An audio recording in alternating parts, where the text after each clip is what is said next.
सभी को नमस्कार, गुड मॉर्निंग। आज मैं कक्षा 10 का द्विघात समीकरण से संबंधित जो सवाल दिया हुआ है, मैं सवाल हल करूंगा। मैं उम्मीद करूंगा कि आप सभी लोग काफी जोर शोर के साथ बोर्ड एग्जाम की तैयारी कर रहे होंगे और मैं आपसे ये भी उम्मीद करूंगा कि आप अच्छे तरह से पढ़ाई करें और अच्छा मार्क्स लाने की कोशिश करें। मैं ये सवाल बताने जा रहा हूँ। जैसे सवाल दिया हुआ है, द्विघात समीकरण 6 प्लस यक्स माइनस 2 x² बराबर 0 को हल कीजिए। ये सवाल कह रहा है। सबसे पहले हम लिखेंगे, हल लिखेंगे। अब हम इस सवाल को उतारेंगे यहाँ पे। 6 प्लस यक्स माइनस 2 x² बराबर 0। अब ये सवाल देखा जाए तो ये बहुपद के गुणनफल के रूप में है।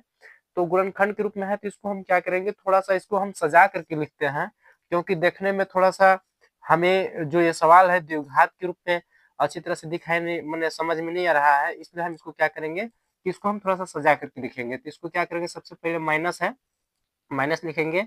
जो जिसका सबसे बड़ा घात होगा उसको पहले लिखेंगे। जैसे 2 x², फिर क्या है प्लस यक्स है, प्लस हम क्या करेंगे 6 लिखेंगे क्योंकि इसके सामने प्लस है, बराबर हो गया 0। अब हम क्या करेंगे, ये सामने माइनस है, हम माइनस को कॉमन ले लेते हैं।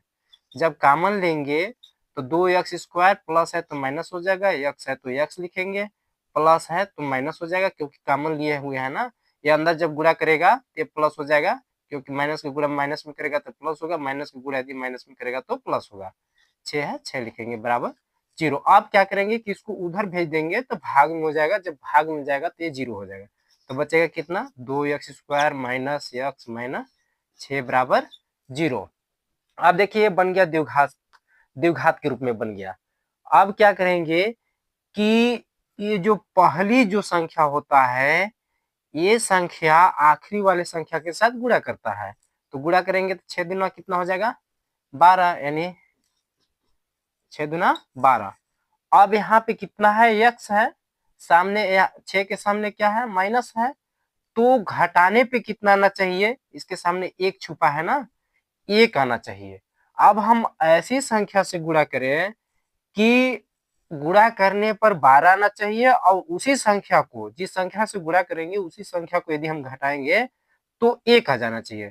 तो जैसे 4 गुणे यदि 3 करेंगे तो 4 3 12 हो जाएगा। अब 4 में से यदि 3 घटा देंगे तो कितना बचेगा 1। तो हम क्या करेंगे, 1 के स्थान पर 4 माइनस 3 लिखेंगे। यानी 2 x² माइनस 4 माइनस 3 x है, तो x लिखेंगे क्योंकि 1 के स्थान पे लिखे है ना, तो ये x ऑलरेडी रहेगा, माइनस कितना हो जाएगा 6 बराबर 0। आप क्या करेंगे, जो कोष्टक दिया हुआ है उसको हम तोड़ेंगे, तो इसका गुणा इसमें होगा 4x, माइनस का गुणा यदि माइनस में करेंगे तो क्या हो जाएगा, प्लस हो जाएगा। फिर x का गुणा 3 में करेंगे तो कितना आ जाएगा 3x माइनस 6 बराबर क्या आ जाएगा 0। आप क्या करेंगे, इसको एक कोष्टक में लेंगे, इसको एक कोष्टक में लेंगे, तो इसमें से हम देखेंगे कि क्या चीज मिल रहा है। तो इसमें देखिए x है, यहाँ भी x है, 2 है तो 2 इसमें भी मिल रहा है, तो हम 2x कॉमन ले लेते हैं। तो यहाँ पे 2x जब कॉमन ले लिया तो एक x बचेगा ना, क्योंकि 2 x है तो माइनस। अब यहाँ पे कितना कॉमन लिया 2x, तो यहाँ पे केवल 2 बचेगा, 2 दूना की 4x हो जाएगा ना। यदि इसका गुणा इसमें करेंगे तो इतना आ जाएगा। अब देखिए इतना आ गया, प्लस है, प्लस लेंगे। अब इसमें से कॉमन क्या मिल रहा है, तो सिर्फ 3 मिल रहा है, क्योंकि x यहाँ पे नहीं ना है, यहाँ पे है, तो ये 3 यहाँ भी है, 3 इसमें भी है, तो x हो जाएगा माइनस, जब 3 कॉमन लेंगे तो यहाँ पे कितना बचेगा 2। यदि इसका गुणा अंदर करेंगे तो 3x हो जाएगा, फिर माइनस से माइनस लिखेंगे, फिर इसका गुणा यदि इसमें करेंगे तो 3 दूना की 6, यानी 3 का गुणा 2 में करेंगे 3 दूना 6 आ जाएगा, बराबर कितना आ गया 0। इसको एक कोष्टक में, क्योंकि मिल रहा है ना, तो इसको एक कोष्टक में कर देंगे और इसको एक कोष्टक में, यानी x माइनस 2 एक कोष्टक में और 2x प्लस 3 एक कोष्टक में हो जाएगा।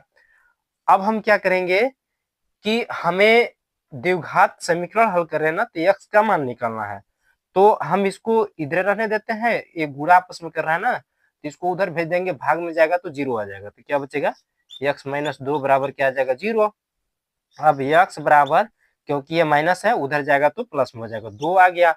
अब इसको उधर भेज कर करके क्या करेंगे, हम 0 कर देंगे। तो जब उधर भेजेंगे तो ये भाग में हो जाएगा तो 0 आ जाएगा, बचेगा कितना 2x प्लस 3 बचेगा बराबर 0। तो 2x बराबर ये माइनस उधर जाएगा तो माइनस में हो जाएगा क्योंकि प्लस में है ना, तो -3 हो जाएगा। x बराबर क्या आ जाएगा -3/2, क्योंकि ये गुणा कर रहा है ना, जब उधर भेजेंगे तो भाग में आ जाएगा।